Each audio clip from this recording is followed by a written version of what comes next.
Welcome to our Biz Huddle podcast. I'm your host, Mitch Cuthbert, Creative Director at Baker Creative.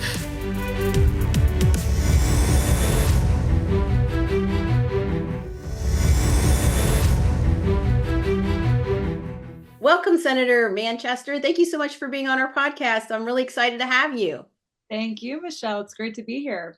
Well, you have such an impressive amount of work with your career. I was kind of curious how you got into it to begin with. Well, I will start at the beginning, a very good place to start, right? I was a student at the Ohio State University, studying political science, and I did a program that took me to Washington, D.C. for a semester, did an internship with my local congressman, and that is what changed everything for me. I was an intern on Capitol Hill, so I was doing very basic stuff. I was answering the phone, sorting through mail, but I absolutely loved being a part of the process and felt like legislative work was really where I wanted to end up. So after that internship ended, I returned to Ohio State to finish my degree, and then later came back to Washington and worked in the same congressional office for about 4.5 years. Wow. So back then, could you see yourself in the role that you're in now? Initially I went to Washington thinking I was going to be a behind the scenes person. And I say that, emphasizing the fact that there are a ton of behind the scenes people making our government operate. And it happens at all levels of government. I think the staff people and those that are actually the people behind the elected officials, they really do the hard work. And so when I came into that role, I really thought that that's where I wanted to be and where I wanted to rise up professionally. But as I got more involved and gained a better understanding of what the actual legislator does, that really piqued my interest. And I saw a lot of legislators, unfortunately, who would get elected and come to Washington and completely lose sight of who they are, where they came from, and the people who elected them. And I felt like I wanted to see a different type of leader emerge. And that's why I took an interest in running myself. Why do you think that happens? Because it's true, you do see it a lot. Yeah, I will say with Washington, it is a fascinating place to be. And I can't emphasize enough how great of an environment it was for me in my early 20s. There are a lot of young people who are working in these congressional offices and very bright and intelligent folks. I was so challenged by my colleagues in a good way because the standards were just so high. And for me, I really loved that and really responded well to that. So it was a great environment for those reasons. But I think that for a lot of folks who come into it, it's maybe the first time that they have been in a role like that. It's maybe the first time that they're being exposed to some of the things that you have to navigate in the legislative process. And the truth is it's a very transactional environment. And that's I hate to put it that way, but it's kind of true. And for some people, when they have folks coming to them really wanting something from them and giving them everything that they want in order to get that attention back, it just doesn't always lead to the best thing. And that's a very oversimplified way of talking about how the federal government works. So I really don't want to make it sound like it's just about people buttering up members of Congress to get what they want from them, because that would just be too simple. But the reality is there is a lot of that going on. And it's, you go to Washington, everyone calls you representative or senator, like people know who you are on the national stage for the first time. And I think that, when you experience that level of attention for the first time, it's easy to get caught up in that. And so I think I am grateful that I was in that environment as a staffer, because you're certainly not treated that way as a staffer, even though I was treated very well. I think it has helped me maintain perspective, I guess, being in this role now. Oh, absolutely. I appreciate you sharing that. And I appreciate you, being so aware of that. It's like I'm just not going to fall into that. And I think that's what people want is like, I want the person I hired, the person I voted for. Absolutely. And I always like to say, I think every first campaign should be scrappy. And that's what mine was. I first ran for the Ohio House in 2018. We had a very bare bones operation, and I was out there every single day knocking on as many doors as I possibly could and talking directly to the voters. And I think that's the other element that unfortunately can get lost sometimes once people get into office is there are a lot of demands on your time, whatever office you may hold, if it's local, state, or federal, there's a lot of demands on your time, and it's easy to maybe move away from the people that you actually represent and understanding what's actually valuable to them. Unfortunately, I think that happens in Washington a lot because it is so geographically far away from a lot of the districts that these people represent. It's easy for them to lose sight of what are real Americans actually talking about? What do they care about? And, that's what you get very exposed to in the campaign process if you're actually doing it right and talking to voters. And I think for me, that's been such a good reminder of the need to continue with that work once you are elected. You can't just abandon the people that got you in there. You have to continue those relationships and continue developing that. And I commend you for that because I think a lot of times people are frustrated by the fact that they don't feel heard anymore and people don't call you back and it's like you try to call someone and it's like you never hear back. It's like, what is happening? Right. Yeah. Right. And that's, again, there's a lot of demands on your time. And I think it is a daily practice of balancing out the priorities and things that I need to work on in Columbus in order to legislate well, but also what I need to be engaged in the district to make sure that I really have a good pulse on what my constituents are feeling about something. Well, I know you've been working really hard on the affordable health care for Ohio farmers and that the tax credit program and then some. Can you kind of share some information about that? Absolutely. So, this is something I am really excited about. Senate Bill 100 is a bill I introduced earlier this year that would create Farm Bureau health plans. And essentially, Farm Bureau health plans are health plans that are not regulated by state or federal regulations. So, they are not subject to any Affordable Care Act regulations, but they provide an option for members of the Farm Bureau to have healthcare coverage.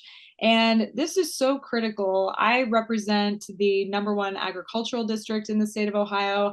Agriculture is Ohio's number one industry, and I grew up on the family farm. So, agriculture is something that I deeply resonate with and understand. Most farmers are self employed and have, relatively small number of employees. So, typically an employer-based plan is not the best option for the average farmer in the state of Ohio.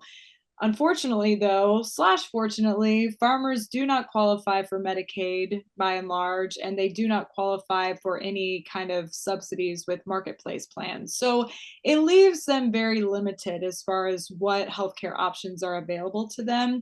And the truth is, because healthcare coverage is tied to employment, healthcare coverage drives a lot of people's economic decisions. There are a lot of people, even outside of agriculture, that choose to stay in a job or to seek employment elsewhere just because of the healthcare coverage. And farmers are certainly no exception to that. So I really am excited about this plan because it's relatively simple.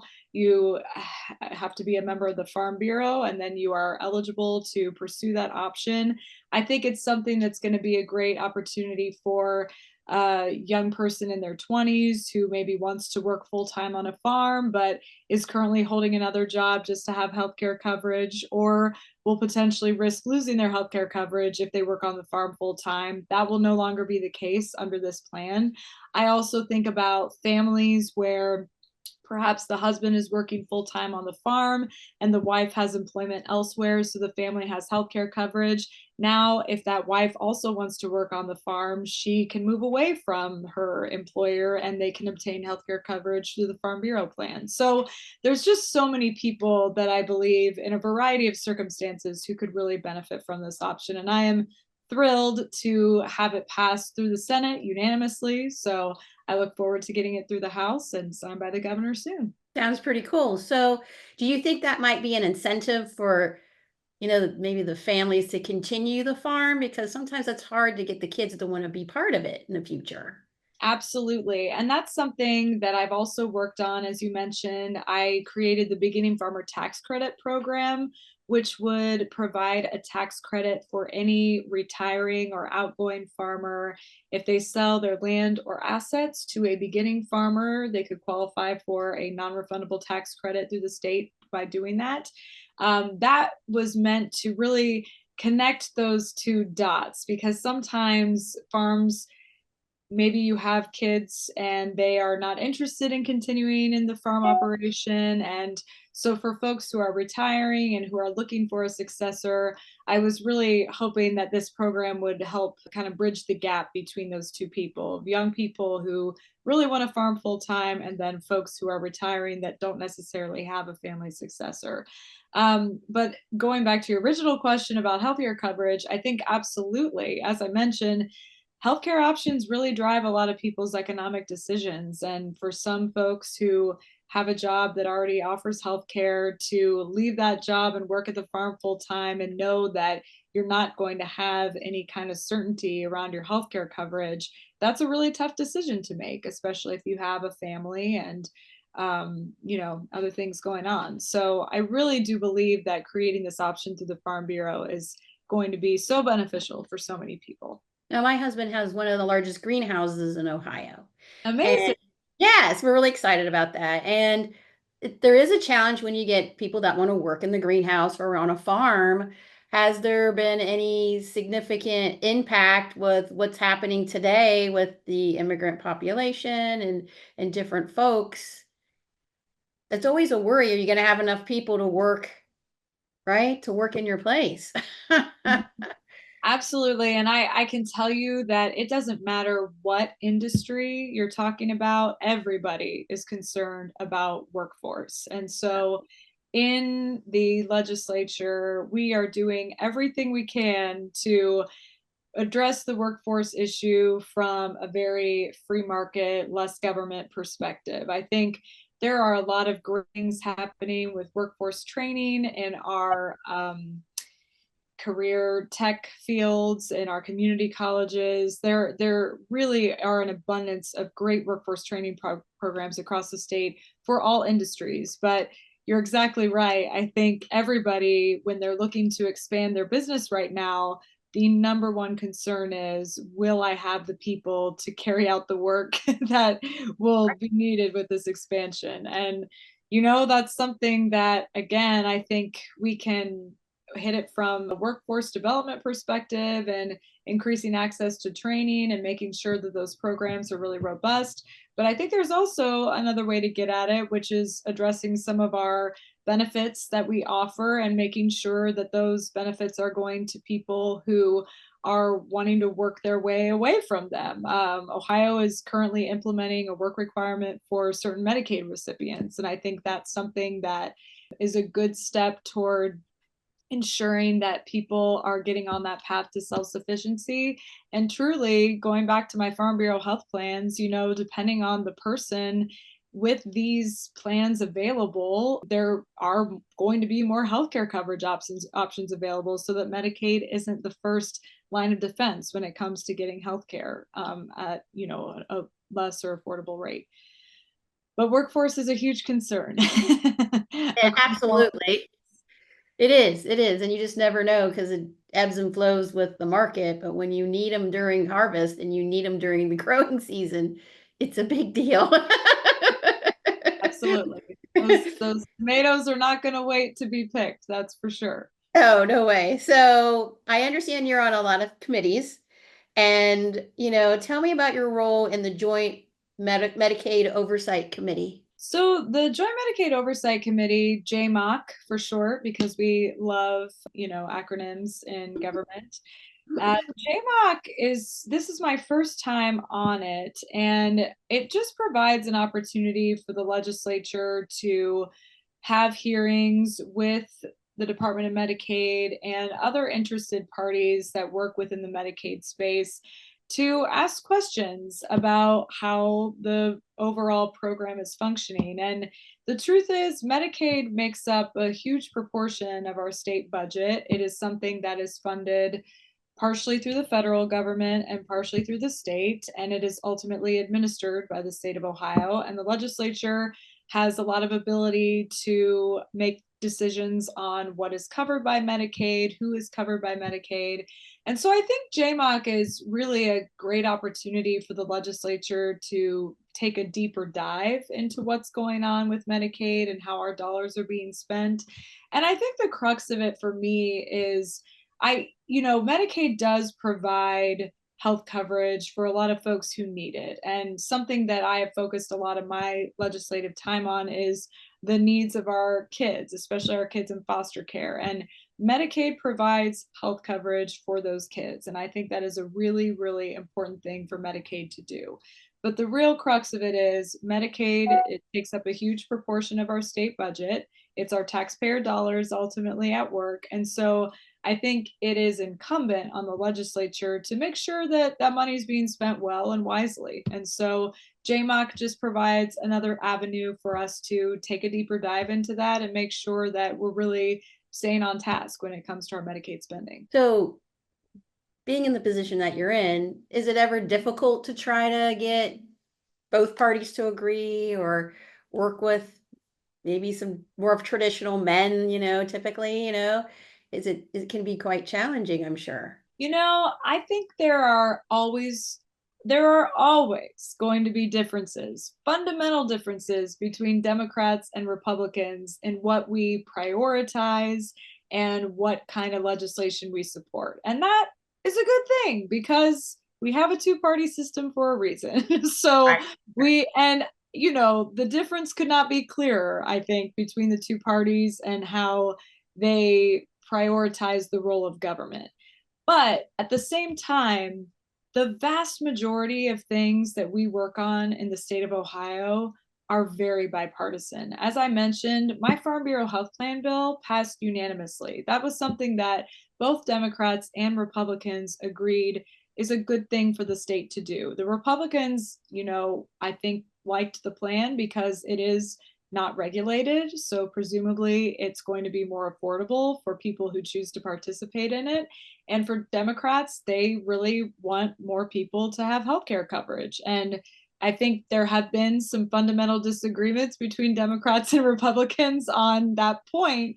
But with this bill, both parties recognize that it was going to achieve those two goals simultaneously.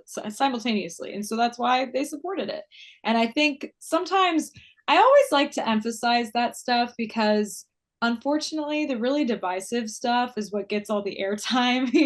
Like it's not interesting news to say that we all agreed on something and passed bills unanimously. Like people don't really gravitate toward that, unfortunately. So you hear more about the stuff that only passes on party lines. But I think the truth is, especially when it comes to state government and the things that we're doing at the state level, there is a lot of opportunity to work together, and it happens every single day. Well, I think that's what people really want. I think it's the news that really wants the drama and the, you know what I mean? Because that's how they eat. But the reality of it is I think everyone kind of wants everyone to get together and get some stuff done. And and I think at the state it seems like you're definitely doing that. And that always makes me happy because then it's like you don't really hear a lot of drama coming out of you guys' areas, and that's a good thing. Yep. So then what kind of motivated you to, be the chair of the Oversight and Reform Committee? Well, I was asked to chair that committee, and it actually was something I was happy to do because of my background working.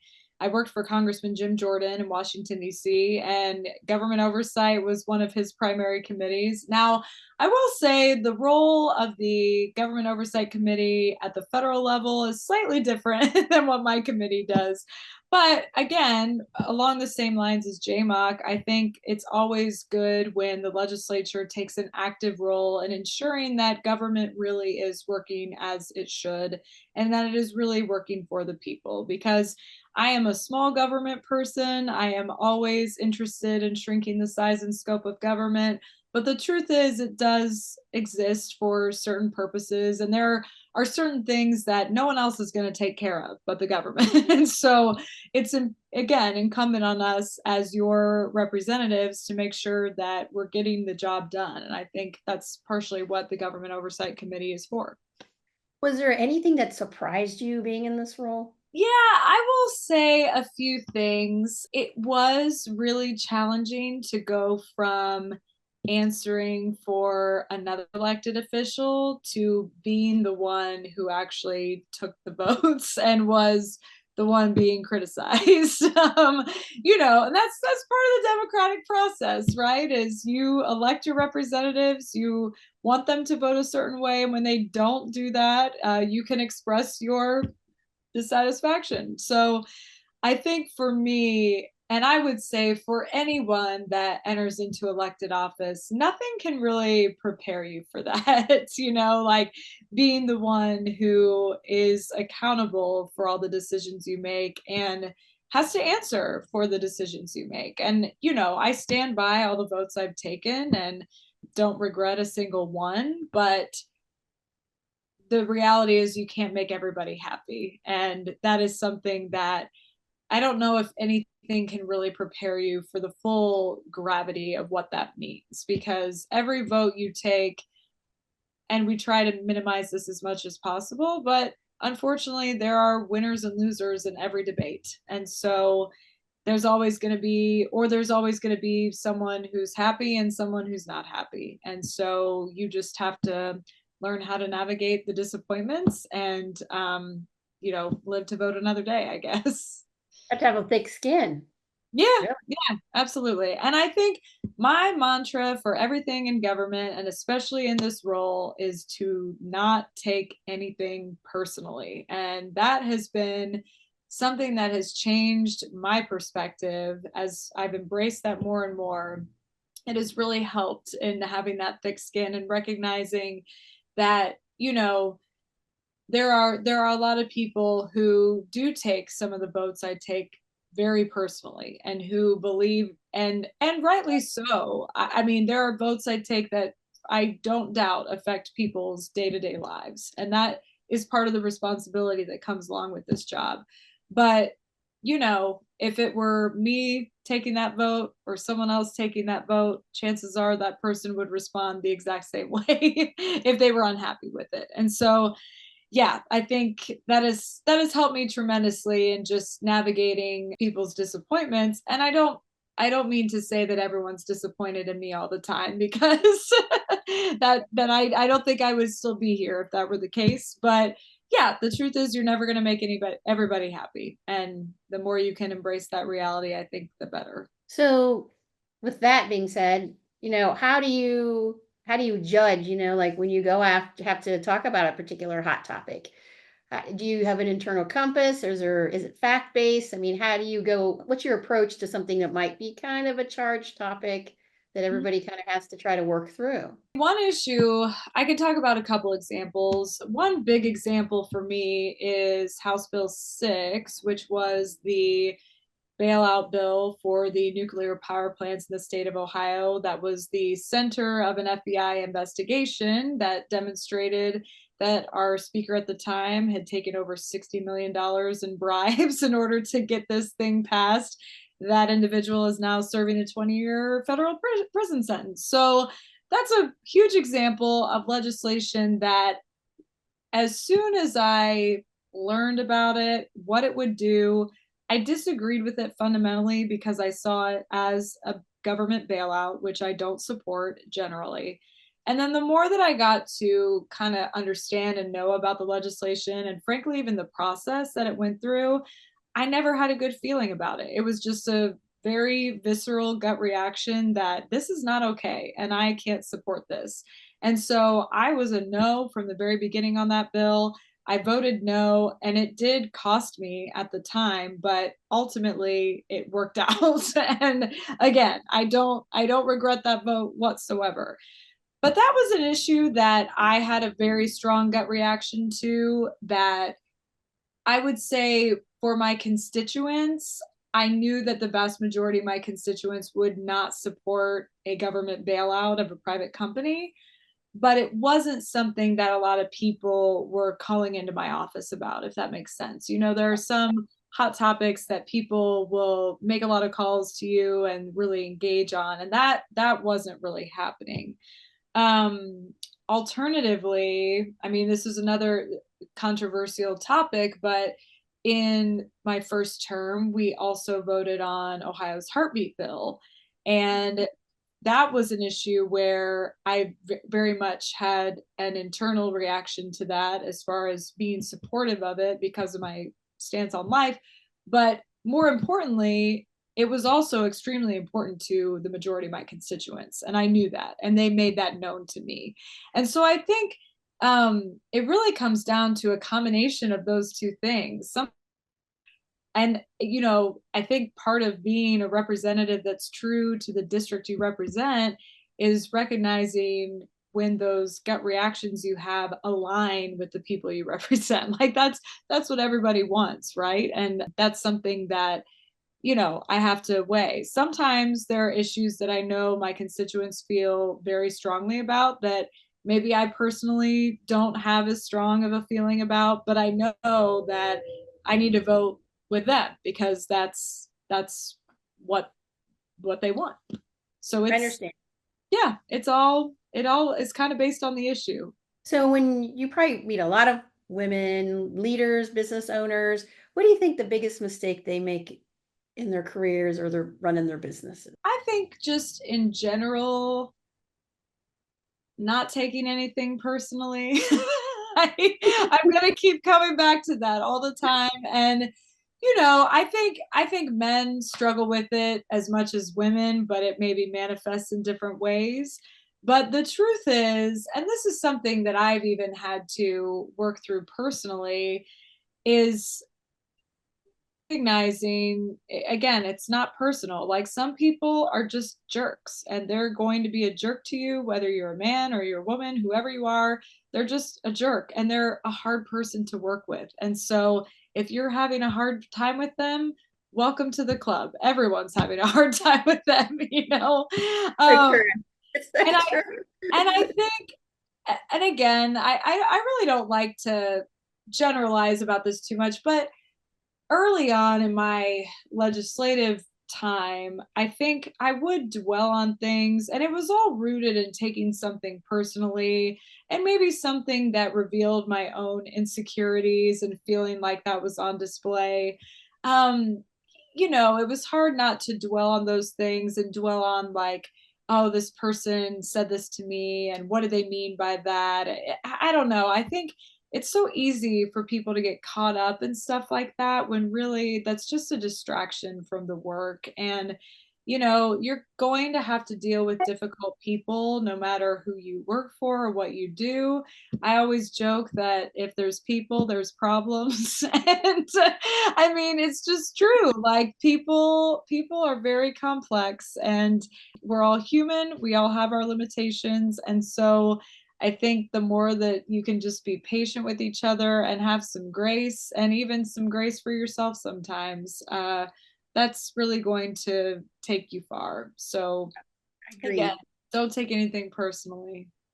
So what does the future look like for you with your career moving forward? Well, I'm in a 4-year term in the Ohio Senate, which is really new and really fun because I've always had 2-year terms in the House, and that time doesn't seem to last very long. So having a 4-year term is kind of crazy. So we plan to run for reelection in 2028, and I have to say, if I am blessed to have 8 years in the Ohio Senate, that will be fantastic. It's been such an honor and such a great opportunity. And I've really enjoyed being able to serve my community this way. Absolutely. And so when it's all said and done, what kind of legacy would you like to leave? As I mentioned, when I worked in Washington, D.C., and saw a lot of members of Congress firsthand, there were a lot of people that I felt like lost sight of themselves once they got into elected office. And so I think at the end of the day, I want to be authentic, and I want that to be the number one driver for doing what I do, because people, I want to authentically represent my district and make sure that they know that I am listening and learning and always paying attention to what their needs and what their concerns are, and doing my very best to bring that to Columbus. And I think there are many people who try to fake their way through that and it doesn't work out so well for them. So that's, I guess, something that I would want to be known for. And two, I hope that along the way I can encourage other people who would like to get involved in politics or who are interested in working in this space to do so, because I think there's a lot of need, and I think this is true in every industry, but in politics especially, you want people who are honest and authentic and able to deliver on the job in an honest way. And I'm always looking for more of that kind of authentic leadership in this space. Absolutely. I was on a project telling the story of Ohio women in politics through history. It was a PBS special we were promoting with Bowling Green University. And Cool. historically, women have really had to be pretty resilient, regardless of the resistance that they have experienced. Now, with women wanting to be in politics or want to pursue that, but sometimes there's a lot of like, I'm not sure. It seems like, what kind of advice would you give to some of these women that might have an interest? I would say go for it, because if you're going to find a reason, if you want to find a reason not to, you will.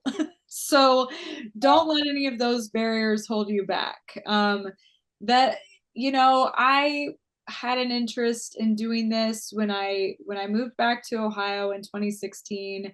I really came back wanting to get away from the political world for a while and immerse myself in other priorities. And then in 2018, this seat for state representative came up, and so I decided to go for it. And I didn't have anybody call me and say, Susan, you should definitely run for office. This would be a great idea for you. Like, I never got that call, okay? But I was interested, and in my conversations with people, I had some key people who were supportive along the way. And I think that is necessary for anyone who wants to run for elected office. Is you can be the one to start your campaign. And I don't think anything should hold you back from that. If you're interested in running, you should absolutely go for it. But if you're having conversations and along the way, all you're being met with are roadblocks or non-support, then that is maybe an issue, right? So it's a combination of those two things. You can't wait around for someone to ask you to run, because it's probably never going to happen. And two, you need to make sure that there is some support from key stakeholders as you're pursuing and building out a campaign. Otherwise, it's going to be really hard for you to be successful. So I think you have to keep those two things in perspective, but go for it. Absolutely. So when you say key stakeholders, what would be an example of that? I would say like some of the leaders in your county party organization, or even some places, the mayor of a certain city or town or village is very influential. Or maybe you have some business leaders who are very influential in that community. And I think for building out a successful campaign, like, you want to build a foundation of support from people who, when they say, hey, I think this is someone that we should all get behind, people listen. You want to build a network of as many people like that as possible when you're building the foundation of your campaign. And then from there, it's just going directly to voters and getting as many of them as you can to vote for you.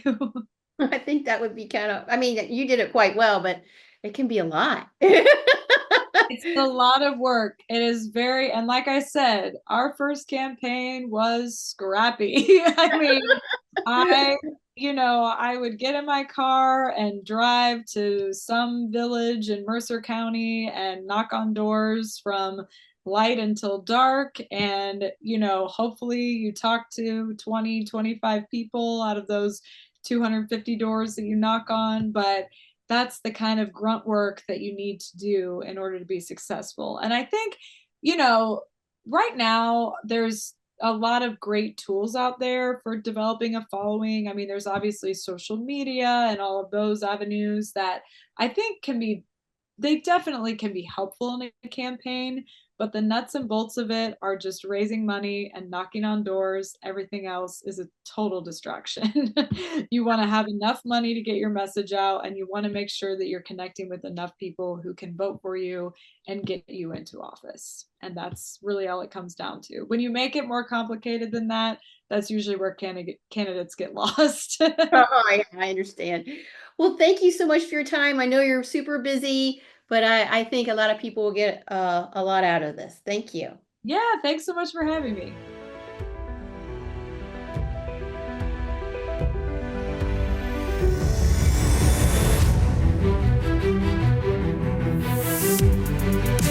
If you haven't already subscribed to the channel, please hit subscribe so you can get notified when new content comes out.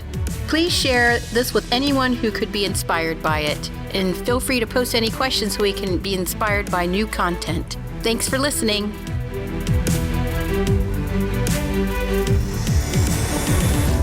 If you're interested in learning more, visit our website at bakercreative.co.